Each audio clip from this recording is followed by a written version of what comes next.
দিন ইসলামের ইবাদতের ক্ষেত্রে আপনি যদি একটা মূলনীতি খুব ভালো করে বোঝেন, তাহলে আপনার ইবাদতে কখনো বেদাত হবে না।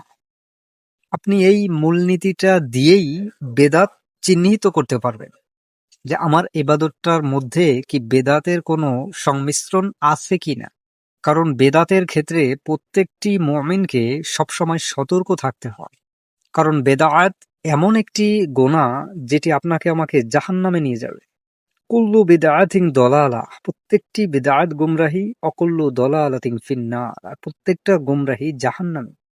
তো এই মূলনীতিটার নাম হলো তাওয়াক্কুফ। তাওয়াক্কুফটা হচ্ছে এমন যে আপনি পথ চলতে চলতে এমন একটা অবস্থানে গিয়ে দাঁড়ালেন যেখানে চার রাস্তার মোড়।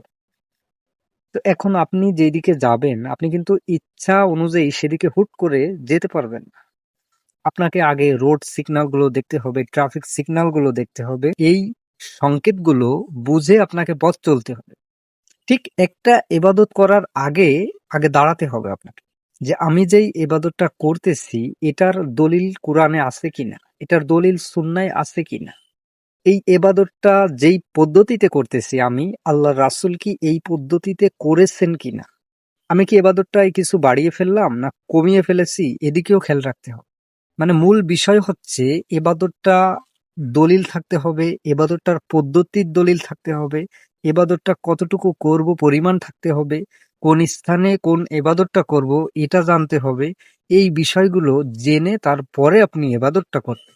তাহলে দেখবেন এভাবে করতে করতে একসময় আপনি নিজেই বেদাতকে চিহ্নিত করতে পারবেন।